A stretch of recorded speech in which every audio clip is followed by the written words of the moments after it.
Fala aí, nação rubro-negra. Galera, mais um jogaço do Flamengo que deu 2-0 no Grêmio. Isso mesmo que vocês ouviram. Realmente o Flamengo hoje foi avassalador.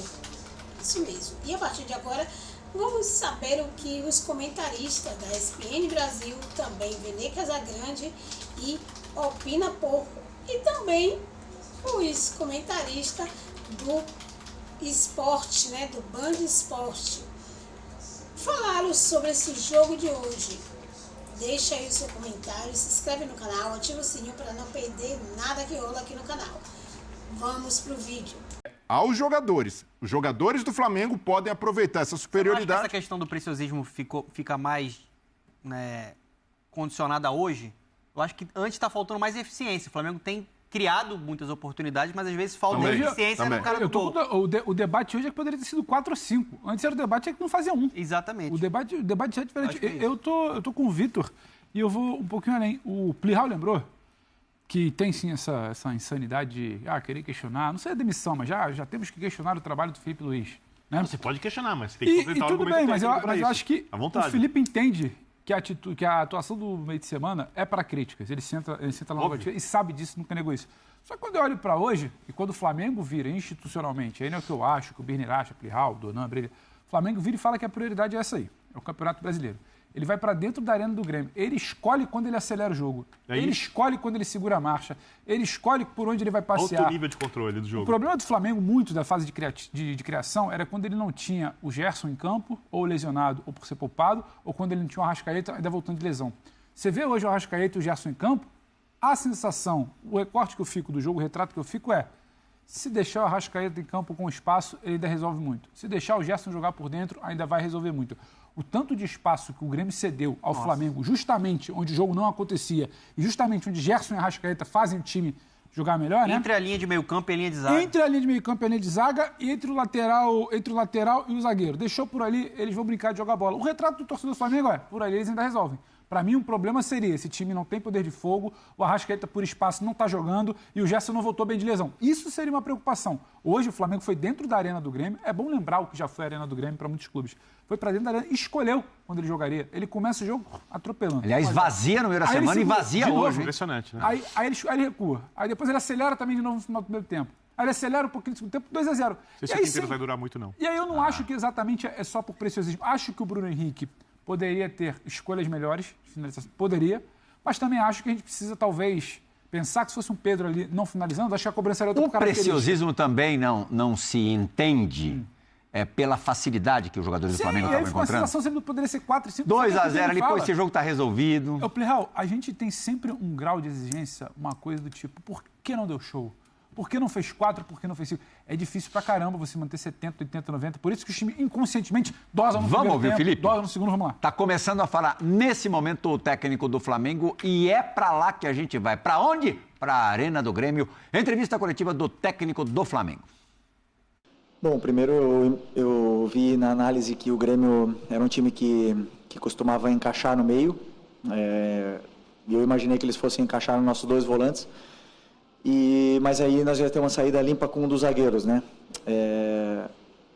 Mas não foi assim, eles não encaixaram de um princípio, deixaram nossos volantes jogar.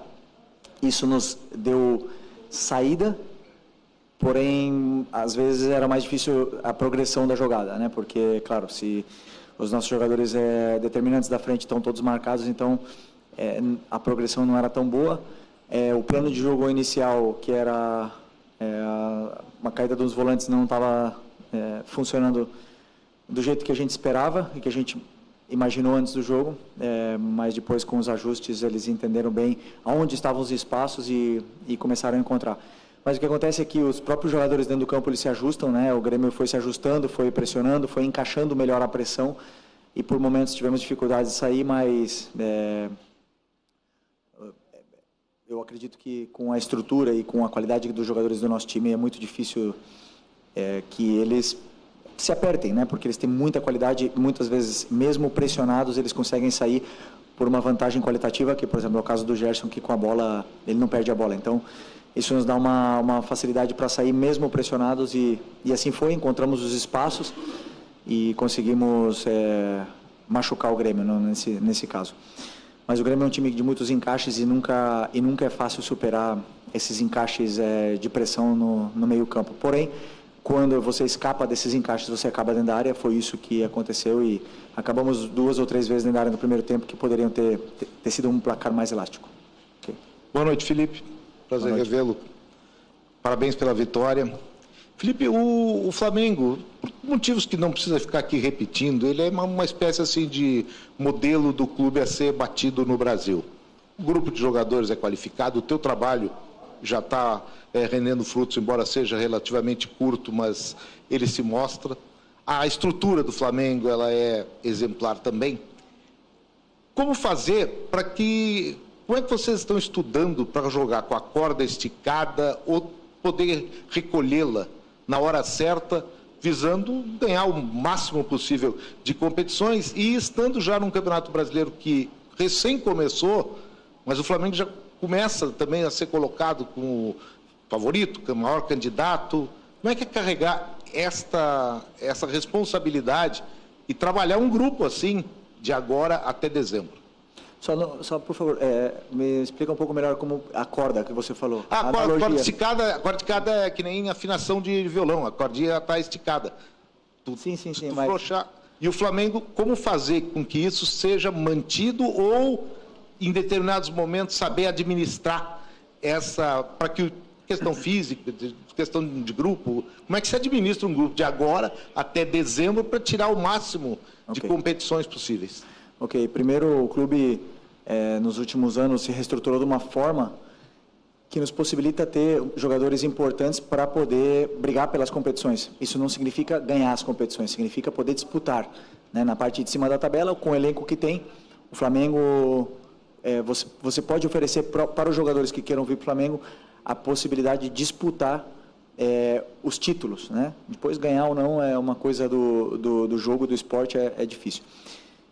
Eu, particularmente, trabalho de uma forma onde eu sempre viso jogo a jogo e a corda que você fala é a nível físico, né? Na minha concepção, também um pouco da experiência que eu tenho como jogador, como eu passei por todos os processos, jovem, depois, no melhor momento, dos 28 aos 32, depois já ladeira abaixo, então eu senti o que os jogadores sentem hoje, tenho bastante esse feeling, tento aproveitar o máximo possível do que o departamento médico me dá de informação para poder decidir. E sempre colocar os jogadores que eu acredito que vão ser os melhores para que a equipe vença o jogo. Então, eu sempre trabalho pensando em fazer o que é melhor para a equipe. E aí eu não penso em sentimento, em ego, eu não penso em nada disso. E daí eu durmo mais fácil, né? Porque como eu estou fazendo o que eu sei, o que eu sinto que é melhor para a equipe, eu vou errar, não tenho dúvida que eu vou errar, os jogadores também vão errar, mas meu coração dorme em paz e eles entendem bem isso. E acredito que daqui até o final do ano, a única mensagem que eu tenho para os meus jogadores é que eu vou precisar de todos eles. A gente já viu isso no Carioca, todos jogaram, já vimos isso no campeonato, são muitos jogos, e isso é o elenco qualificado que hoje o Flamengo tem para poder disputar. Mais peças virão, provavelmente, na janela do meio do ano, e isso é normal do futebol, essas trocas, né, nos elencos, mas eu acredito que sempre para qualificar ainda mais e potencializar a qualidade que esses jogadores têm. Okay. Obrigado. Felipe, tudo bem? Aqui, boa noite. Gabriel Orfa, na Papulados Rubro Negro, revista Placar. Felipe, eu queria te perguntar sobre uma questão que a gente até falou um pouquinho depois do jogo contra o Central Córdoba, que é o número de finalizações do Flamengo, né? O Flamengo hoje teve uma certa dominância na partida, pisou mais na área da equipe do Grêmio, mas mesmo assim teve menos finalizações que o Grêmio, né? O Flamengo até os 20 do segundo tempo tinha 3 chutes a menos que o Grêmio, pisando mais na área adversária. Eu queria te perguntar se te incomoda isso de, às vezes, ter menos finalizações do que deveria ter, que, querendo ou não, em alguma situação, né? Hoje não foi o caso, mas em alguma situação pode acabar complicando ainda mais a partida. Obrigado, parabéns pela vitória. Eu acho legal porque, assim, hoje, eu sempre falei para vocês, né, vão ter dias que nós não vamos ter tantas finalizações, porém vamos estar mais finos de cara a gol e vamos fazer gol. e vão ter outros dias que nós vamos chutar 30 vezes e a bola não vai entrar, como foi o último jogo do Central Córdoba, onde tivemos chances claras e não fizemos. Fizemos um de falta, né? mas não fizemos gols. Isso é natural do que o adversário ele permite para você. Como eu falei, o Grêmio é um time de encaixes que te dá uma dificuldade maior na saída, porém, a que você escapa, você tem uma chance mais clara, ou uma chance de pisar na área, como você falou, mais clara. Depois, a finura do jogador ali, o momento de forma dele, isso, cada um vai passar por momentos diferentes. E aí os números dizem, né? Um jogador como o Arrascaeta tem uns números incríveis e outros não tem tantos números como ele, como o Pedro. E isso é totalmente normal do futebol. Agora, numa vitória no campo, na Arena do Grêmio, contra um time super qualificado, um time muito bem treinado, como eu falei, com encaixes, com tudo mais, fora de casa, segunda seguida fora de casa no Brasileiro, nós temos que olhar o lado positivo. Nós não podemos só olhar porque o Flamengo finalizou menos, porque não sei o quê, porque a bola não entrou. Então, eu sou o treinador positivo. Entendo que você seja mais negativo nesse ponto, mas eu olho sempre as coisas boas que a gente fez e as ruins já é o meu trabalho corrigir elas e para isso que me pagam. Outro passe, uma jogada pela direita num cruzamento que ele acabou não chegando a tempo e também teve uma de perna esquerda que ele acabou tentando driblar o defensor do Grêmio, o Gemerson, e acabou não finalizando da maneira adequada. Bem lembrado. O Bruno, ele cumpriu a função à risca, assim, fez tudo o que eu pedi para ele fazer em função do que eu achava que a equipe precisava, né? Porque eu sabia que, como eu disse também, o Grêmio é um time de encaixes, então eles iam ter que saltar com os zagueiros. E aí o Bruno, atacando o espaço, ele é letal, e fez todos os movimentos que eu pedi, ele nos deu muita profundidade. Ele e o Michael nos deram muita profundidade, o mesmo Gerson nos deu muita profundidade, e é um jogador muito importante. Essas chances que você fala, eu não posso qualificar ela de uma chance perdida, porque na minha visão não foi o passe não foi ideal para ele, não conseguiu nem finalizar a jogada, né? Então, a outra talvez, em outro momento ele teria conseguido finalizar, mas é absolutamente normal. E o que eu vejo é o volume de jogo, o que ele cria, o que ele nos dá para a equipe, porque é um jogador que pressiona muito, que se sacrifica muito pela equipe, faz com que a equipe jogue muito melhor, de forma muito mais contundente e dominante dentro do campo ao estar Bruno Henrique, porque ele nos dá todas as fases defensivas, né? Jogo aéreo, é um jogador que domina a bola de costas, que sustenta os zagueiros, que ataca o espaço, então é um jogador super completo e na qual muito importante. Para começar ainda, mas no momento que estava o segundo tempo, que eu acreditava que precisava que a gente estava com espaço para contra-atacar e não estávamos mais conseguindo pressionar o Grêmio, então era um momento de ataque ao espaço, então optei pelo jogo, o Grêmio. O Pedro está sim disponível para ter minutos de forma crescente durante os próximos jogos. De mostrar para o seu torcedor uma resposta ao que aconteceu no meio da semana. A diretoria falou que está priorizando o Campeonato Brasileiro? Vamos ver então. Então tem que mostrar resultado no Campeonato Brasileiro. E aí fez esse jogo contra o Grêmio. E cara, eu tava lendo uma matéria lá no Globo.com que eles estavam falando sobre o mercado do futebol em geral e falava também sobre o Flamengo. Que o Flamengo busca um jogador para ser um alternante com o Arrascaeta. E hoje, nós tivemos a resposta do porquê eles buscam isso. Ah, Neto, mas pô, por que querem um jogador alternante? Porque o Arrascaeta, ele tem uma questão ali física que costuma atrapalhar ele quando os jogos se intensificam em um determinado momento da temporada. E como é uma equipe que vai disputar muitas competições, é necessário você ter um jogador como uma segunda opção, como um plano B. Até mesmo para você diminuir a carga e o estresse, seja ele muscular, desse jogador. Porque é um jogador que tem históricos de lesões e é um jogador que tem um potencial assim absurdo, independente, pessoal, de rivalidade.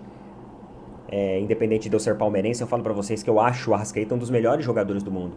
E eu só não acho que ele esticou esse potencial dele pra Europa afora, justamente por causa desse problema físico que ele tem recorrentemente. E vocês perceberam que ele é um jogador que faz muita diferença. Que muitas vezes, quando o jogo ele tá mais burocrático, ele tá mais amarrado, ou o time tenta e às vezes não consegue, o Arrascaeta ele encontra uma forma e uma oportunidade, e com uma jogada individual, às vezes começando ela e até terminando ela, ele consegue tirar o coelho da cartola e consegue trazer resultados importantíssimos.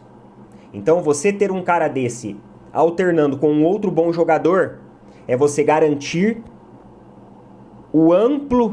a ampla cobertura, o amplo domínio daquele setor do campo.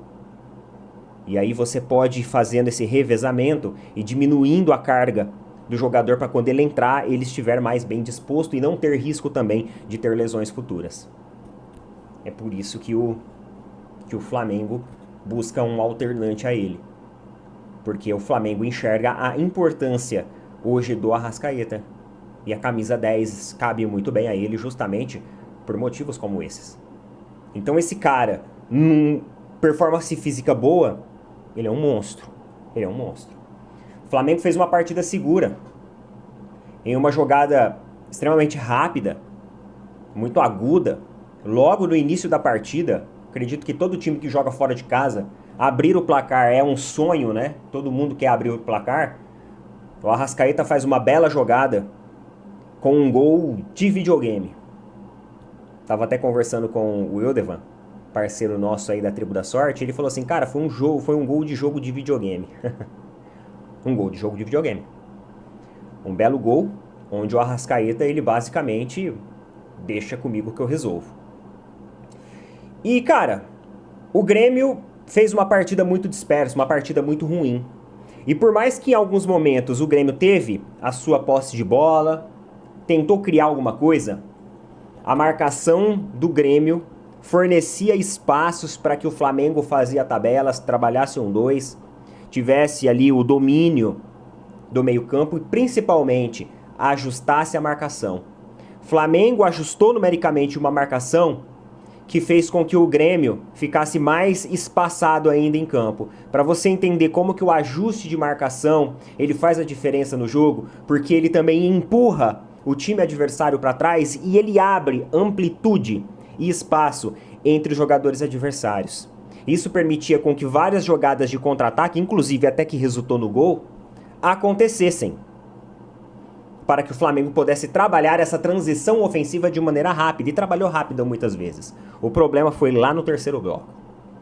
O terceiro bloco mostrou-se ainda ser um grande desafio de finalização para o Flamengo. Ainda é um grande desafio para o Flamengo e uma lição de casa, uma tarefa que o Felipe Luiz ainda precisa ajustar, e já não é de agora que a galera tá percebendo isso, né? Até o próprio técnico já admitiu que o terceiro bloco de conversão é um problema. Golpeó. Después, en el primer tiempo, el time jugó, hizo el esfuerzo, corrieron. Creo que generamos un par de remates, un par de cruzamientos y el penal, lamentablemente, que nos poníamos en juego de nuevo, que no fue cobrado. Y después en el segundo tiempo sí, ellos nos ganaron un duelo ahí defensivo que nos hacen el gol. Pero yo creo que en general el equipo, los jugadores dejaron todo, hicieron un gran esfuerzo. Enfrentamos a uno de los rivales más duros y más difíciles que tiene el fútbol brasilero, con jugadores de mucha jerarquía. Lamentablemente no ligamos. Não ligamos, hicieron um gol de rebote e o outro em uma situação. Respondeu exatamente o que o jornalista perguntou, né? Porque o jornalista foi extremamente direto. Foi direto e ele fez uma volta geral e está no papel dele, né? De um jeito ou de outro, explicando como foi a derrota e falando o que pensa da sequência do Grêmio no campeonato, ele deixa meio claro que não, essa partida não vai influenciar na permanência ou não dele à frente do Grêmio. Mas o Quinteiros é mais um que está muito pressionado, né? O Grêmio não consegue jogar bem, gente.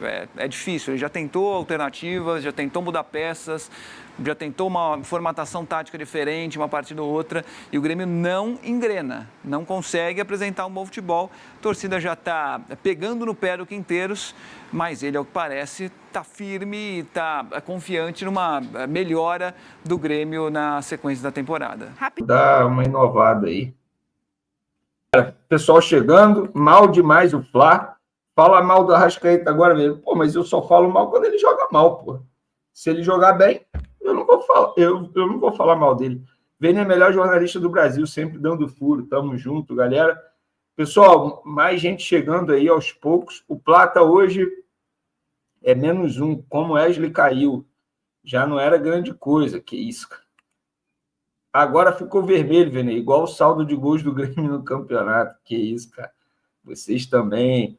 Pessoal, compartilha a live aí, tá? Se inscreva no canal também. Solta o dedo no like, que isso ajuda demais. Daqui a pouco a gente vai ter entrevista coletiva. Cara, eu vou ser sincero. Antes do jogo começar, eu conversei com um amigo meu chamado André. Ele é muito gremista, mora em Porto Alegre. Ele já morou aqui em Niterói, por isso que eu o conheci. Inclusive, um abraço para ele, que está sempre ligado aqui no canal, para a esposa dele, a Thay. Enfim, abraço para todo mundo aí. E eu estava conversando com ele, cara. Ele falou: pô, Vene, eu vou torcer apenas para o Flamengo não golear o Grêmio aqui.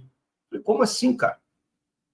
Eu sou sincero, não assisti todos os jogos do Grêmio na temporada, mas os jogos que eu olhei, assim, que eu zapiei, cara, o Grêmio não estava tão mal. Mas hoje eu levei um susto. Cara, como o Grêmio está mal treinado, desorganizado, não tem organização tática nenhuma, não tem transição, não tem uma marcação sob pressão, não tem nada, cara. O Grêmio, entrando nesse jeito no Campeonato Brasileiro, hoje é um dos candidatos a brigar lá embaixo na tabela, cara, sem sombra de dúvida. Muito fraco o Grêmio. O Flamengo não tem nada a ver com isso. O Flamengo soube utilizar muito bem os seus jogadores. O Felipe Luiz mostrando novamente que foi apenas um erro de... cara, foi um ponto fora da curva a atuação do Flamengo diante do Central Córdoba. Aconteceu, que sirva de aprendizado para ele e para os jogadores. Segue o líder, disse o João Martins. Flamengo é líder, cara. Vou até mudar aqui. Não, tem que mudar aqui direto no YouTube.